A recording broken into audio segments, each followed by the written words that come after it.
Everybody, my apologies for getting these videos out late. I was having a little bit of technical issues. But in the good news, I went shopping and I now have a lot more markers and colors to play with. So this should be lots of fun.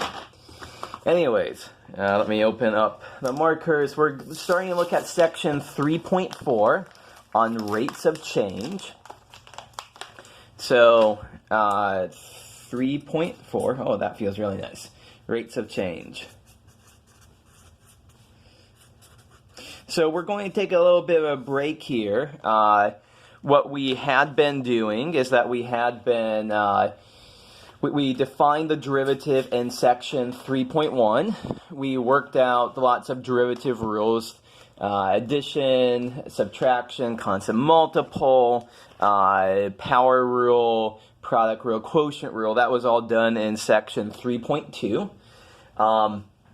So now we're going to take a break from that. We'll come back in section 3.5 and 3.6 with more derivative rules. But right now we're going to talk some about applications. So rates of change, derivatives always tell you something about rates of change.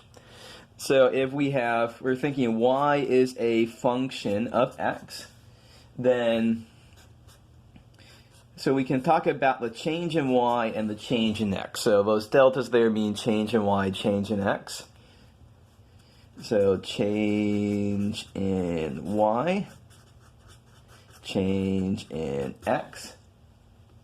And so what this really is the change in y is f of x1 minus f of x naught. The change in x is x1 minus x naught, supposing that we're going from x naught to x1. And so then, something that we did way back in section 2.1, I think, was we talked about the average rate of change. And that's simply this divided by this. F of x1 minus f of x naught all over x1 minus x naught. So this is something that we talked about in section 2.1, which is before we had the notion of limit, so it's before we had the notion of derivatives. So now what we can really talk about, now that we have this limit definition, now we have derivatives, we can use that language. We can talk about the instantaneous rate of change. And so that is simply the limit as the change in x goes to 0 of f of x1 minus f of x naught over x1 minus x naught. An equivalent way to say delta x going to 0 could be that we would say x1 goes to x naught. That would be an equivalent way to say that. But using our definition of the definition of the derivative, this is just f prime of x naught. So what does the derivative give us? The derivative gives us an instantaneous rate of change. Let's take a moment just to draw out some pictures here. So let me draw some axes. And here is our function, f of x. And let's pick out 2 points here, x naught and x1. And let's do dot, dot, dot, dot, dot. That's f of x naught, dot, dot, dot, dot, dot, dot, dot. That's f of x1. And so this right here, this is the change in x. This right here is the change in y. And so the slope of that tangent line, the secant line is delta y over delta x. And so, of course, what we're doing is that we're taking the limit. Let me use some piece of paper here. We're taking here is the slope of the secant line. We're taking the limit as delta x is smaller, smaller, smaller, down to maybe that right there is the tangent line, more or less. And so that would be the derivative. The slope of the tangent line gives us the derivative. So this is why maybe it's worth noting here, it's worth thinking about the Leibniz notation of dy dx. Because dy dx is saying, it's reminding us that the derivative is really the rate of change in y as x changes, where y is the dependent variable and x is the independent variable. Let me wrap up this video with a quick example. One fun one is we can do some things geometrically. So let's talk about the area of a circle.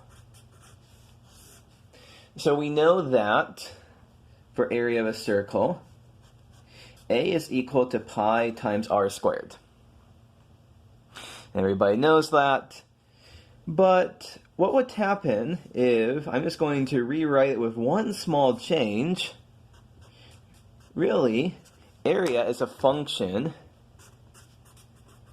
Area is a function of the radius, r. So, what's a natural question to ask here? Well, we can ask, what is the rate of change of area with respect to r? Which we know that this is just secretly asking us, what is a prime of r? What's the derivative of a with respect to r? So, what we're going to do here is, this is just asking us for a prime of r is, take the derivative, this is just power rule, 2 pi times r. So, just to illustrate a couple of examples, we could say a prime of 2, plug in 2 into r, you get 4 pi. A prime of let's say 5 is 10 pi. So what does this mean here? Well, let me draw two circles. I'm going to draw a smaller circle, and I'm going to draw a bigger circle. And let's assume that this first circle is radius 2, and the second circle is radius 5. I think I more or less have that more or less accurate, more or less to scale. And so let's think about what happens if we make both of these circles a little bit bigger by some little, let me draw that little line in there. That's supposed to be very skinny. That's supposed to be our change in r. So I wish I could draw this smaller. It's a little bit hard to get it as fine as I'd like to get it. I'm stealing textbook examples, so you can always look at that. So if we make our circle a little bit bigger by some delta r, then let me shade in with this color here. That is how much bigger we're making the circle. Now, let me try to draw the same exact delta r right there. Let me make it as big as it was before, delta r.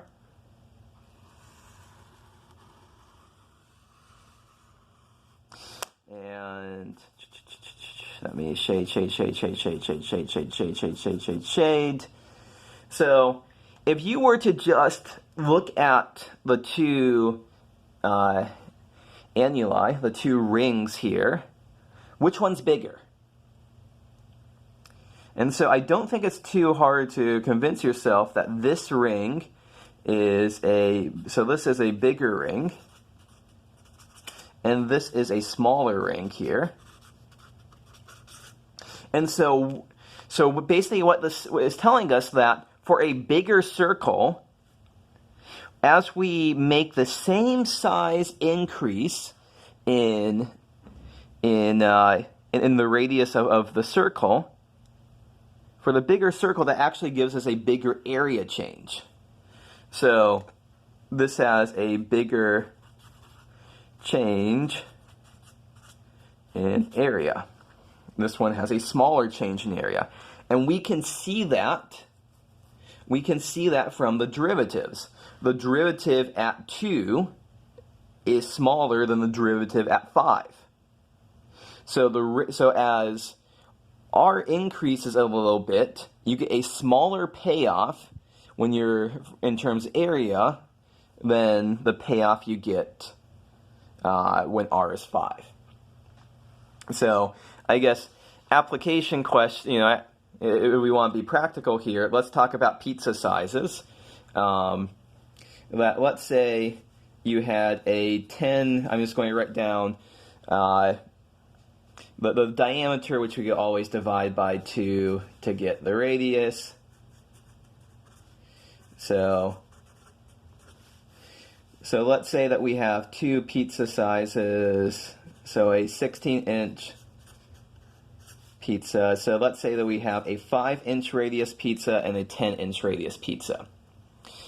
And so if we were to go from a 5-inch pizza to a 6-inch pizza, that would be a smaller increase than going from an 8-inch radius pizza to a 9-inch radius pizza.